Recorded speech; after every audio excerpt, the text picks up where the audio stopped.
Robert Epstein, he was the guy, if you'll recall, he was the guy who voted for Hillary Clinton, but testified in front of Congress about the 2016 election, and specifically talking about manipulation. So we've talked about the fraud stuff.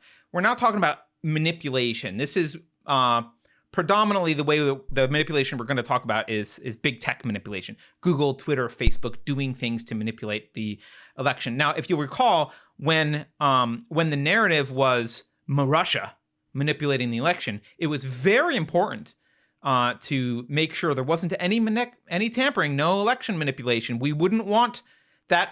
Well, I think they spent like $100K. We wouldn't want that $100,000 worth of ads that Russia spent to influence the election. That's a big deal.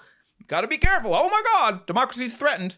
However, as he pointed out, he believes, so he's a Hillary Clinton voter, but he believes in 2016, I think he said somewhere between roughly 2 and 10 million votes might have been swayed towards Hillary. He's done, he's a researcher who's done lots of tests about how search ranking and autocomplete and all this kind of stuff can sway people. And he cited tests that Facebook has done.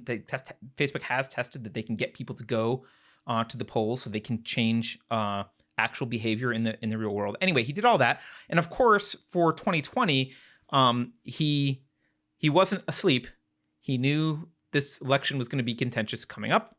And what he did was he launched an election monitoring project for this election. And he recruited 733 what he calls field agents. About a third of them were conservatives, self-identified as conservatives, a third self-identified as liberals, and about a third is something else.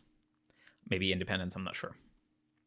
And these field agents, they got the field agents in 3 states that they thought might be key states for the upcoming election. And the states they chose were Arizona, Florida, and North Carolina.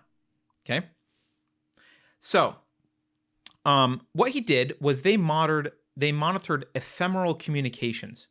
This is stuff that Google, for example, shows you, but then goes away. There's not really a record of it. It's just like, why not go vote or something like that. And then it goes away. The next page click and it's gone. It's just an ephemeral thing. It's not really part of the thing. So let's look at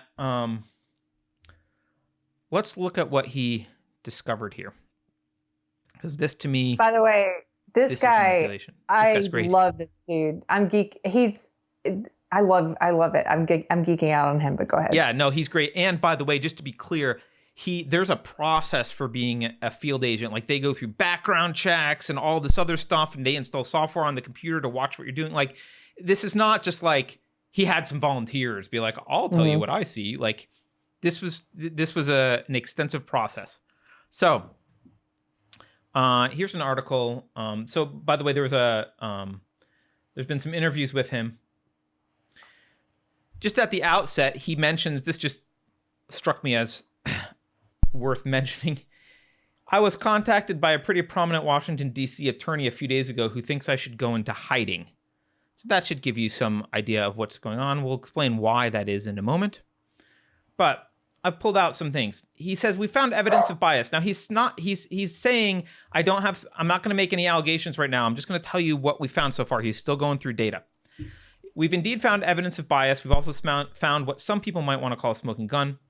We found that during the week of October 26th, so actually for 4 days, that's quite close to the election, only our liberal field agents were getting vote reminders on Google's homepage. So he has these field agents out there, and the liberal ones were getting vote reminders from Google, but not any of the conservative ones. 0, by the way. Not some of the conservatives or more of the liberals. 0 conservatives in his group got a vote reminder from Google. Only the liberals. Okay, that's weird. Something gets a little bit weirder here, and you're going to have to bear with me. So he decides to go public. This might not have been a good idea of his.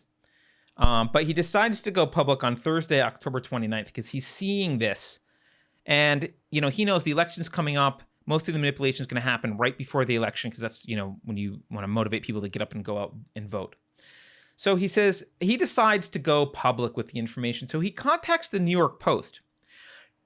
Now, interestingly, he does this with a lot of savvy. He's very aware of what he's doing. And I'm going to read this to you. He says, "So I knew that all the information I was giving to this reporter at the New York Post would be seen by Google with my name in there.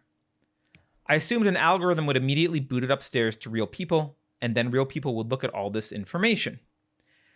The point is that two things happened that night. So, by the way, he knows that Google's looking at email. He talks about it up here, by the way.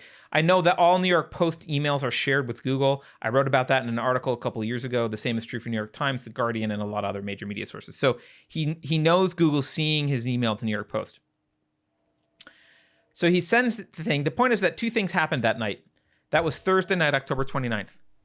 Number one, the article, which I gather was about to go to press, got pulled from the New York Post. So think about that. That's a fairly conservative news outlet. In effect, I got censored by this news outlet.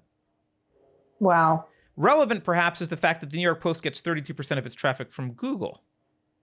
The other thing that happened was that the targeted messaging on Google's homepage disappeared. It was like someone flipped a switch and it just disappeared. So starting at midnight on October 29th, just days before the election, all of our field agents began to receive the vote reminder on Google's homepage. That continued until the very end of the election on November 3rd. So, and you know, this interview is longer. You can look at some other stuff. You know, he cites some examples of Google being very aware of stuff. Right, Google saying, in a leak of emails to the Wall Street Journal in 2018, one of Google's employees says to the others, "How can we use ephemeral experiences to change people's views about Trump's travel ban?" That's from Inside Google, right? He calculated, this is his latest, "I calculated months ago that if all the Silicon Valley companies, the most powerful two being Google and Facebook, are pushing in the same direction, that could easily shift in this election 15 million votes."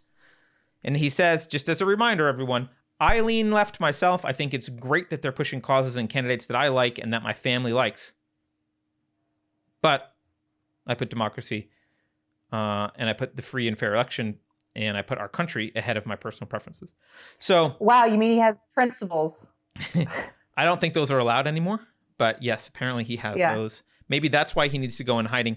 I just, I think this is, as much as people want to talk about voter fraud, and again, I'm not saying it didn't happen. If you want to just attack the problem of the number of votes that were cast for Biden, I'm sure that election manipulation by big tech is responsible for way more votes in the Biden camp than voter fraud. Way more.